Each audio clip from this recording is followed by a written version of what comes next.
kuasa hukum dari Ibu Ade Nurul.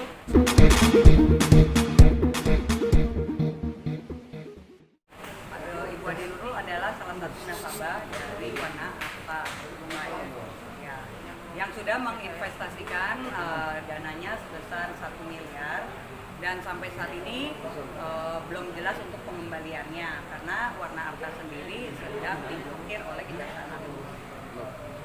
Mbak Berbi, persiapannya gimana sih maksudnya untuk menangani perkara ini gitu? Ya, persiapannya untuk hari ini kan saya baru menganalisa ya, karena kan kalau saya sebagai kuasa hukum dari nasabah Wana Arta sendiri.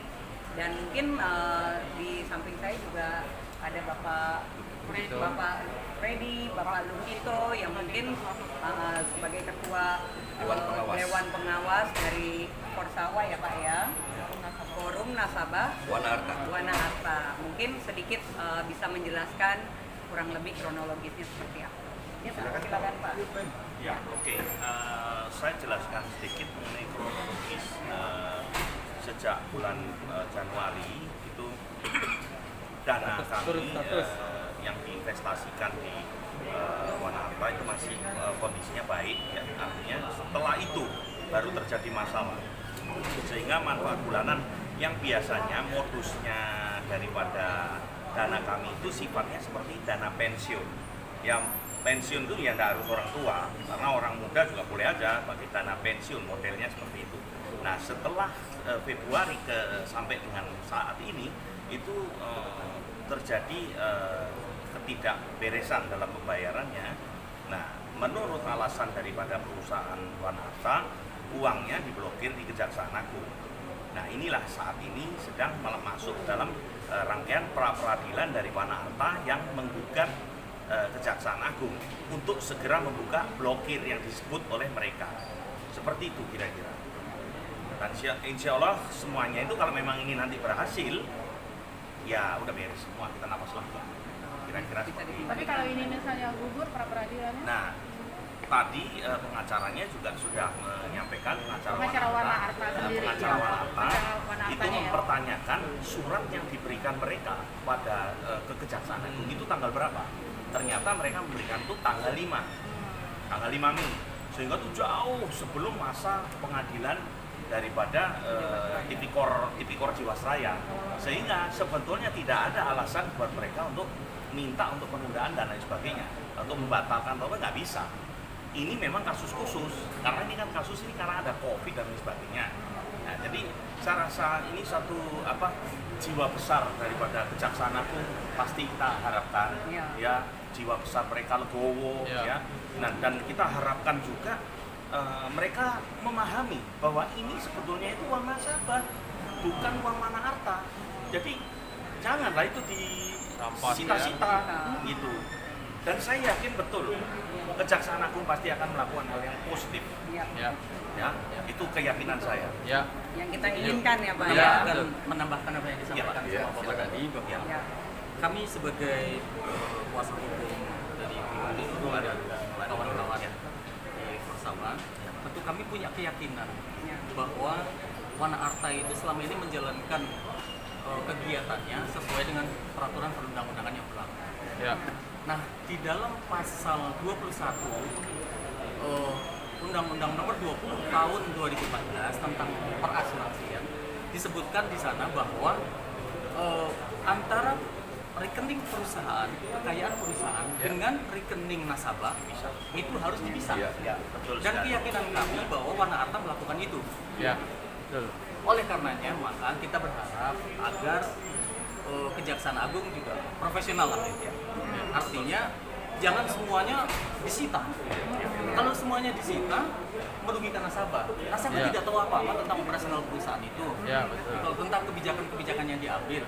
Kenapa jadi nasabah yang dikorbankan? Uang sekian triliun anggaplah begitu, semuanya disita semuanya. Nggak adil seperti itu.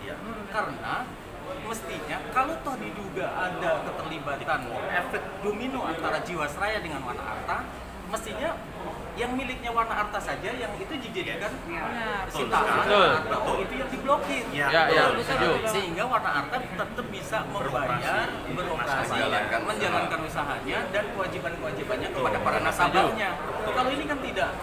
Betul sekali. Jadi apa yang terjadi sekarang adalah sesuatu yang memang perbuatan melawan hukum menurut hemat kami. Oleh karenanya kita setuju dan kita mensupport kehadiran kami dari Kumala Lubis and Partner itu memperhatikan, mengkaji dan juga mensupport atas apa yang dilakukan oleh teman-teman pengacara yang saat ini sedang memperadilankan Kejaksaan Agung dalam Pengacara perkara dari Wana dengan Arta. Wana Arta. Begitu teman-teman. Iya. Mbak Ade kenapa lebih mempercayakan Mbak Devi sebagai kuasa hukum? Kumala tadi ya. Oh, karena saya udah tahu track recordnya, dia sahabat saya dan saya tahu dia lulusan hukum ya. Jadi saya percayakan ini sama Kumala. Saya harap dia bisa mengeksplor keahliannya dan bisa merubah image-nya yang dari halu dan jadi sekarang memperlihatkan keahliannya. Iya. KBRI berarti ini jadi kesempatan juga ya buat KBRI buat membuktikan ke orang-orang kalau Iya. KBRI mampu gitu. Ya alhamdulillah sih nggak disangka juga, maksudnya aku dapat dipercaya untuk menangani kasus dari Ibu Ade Nurul, dan ya ini kan kasusnya cukup lumayan besar ya karena melibatkan 100.000 orang ya Pak ya, 100.000 nasabah, di mana kerugiannya juga udah sampai triliunan ya.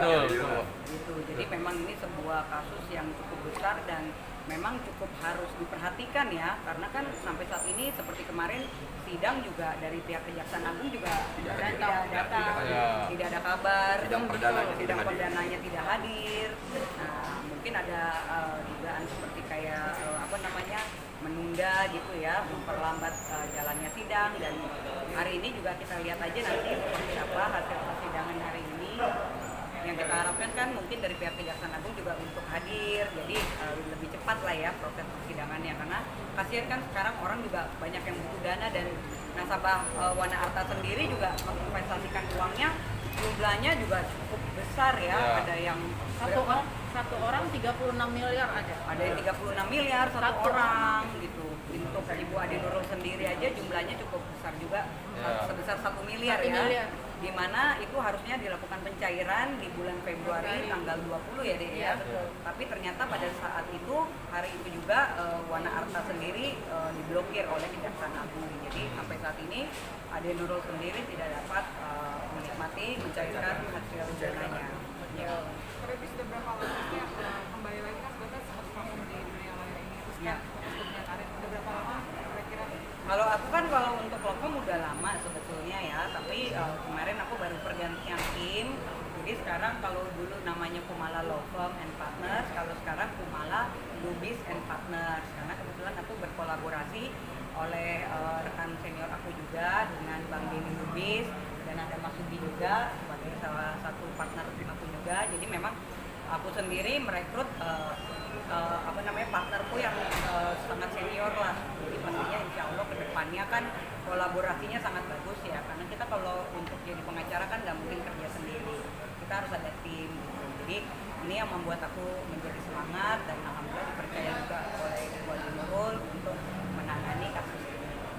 Klien keberapa Mbak Devi? Kenapa? Berapa? Ini kalau untuk di Kumala Lubis klien yang pertama ya, karena kan aku baru ini ya, baru yang bikin lokum baru ya Mas Tri ya. Jadi memang ini yang perdana banget, dipercaya. Terima kasih banyak. Ya semoga hasilnya juga sangat baik ya untuk semuanya. Oke. Pokoknya minta dukungan Full power ya Pak ya. semua ya. Karena klien pertama full power. Harus full power, iya dong. Iya. Apalagi kan alhamdulillahnya Karena keberhasilan selanjutnya kan tergantung dari sini. betul banget. Dan apalagi kan seperti aku juga ya alhamdulillah didukung teman-teman media juga ya.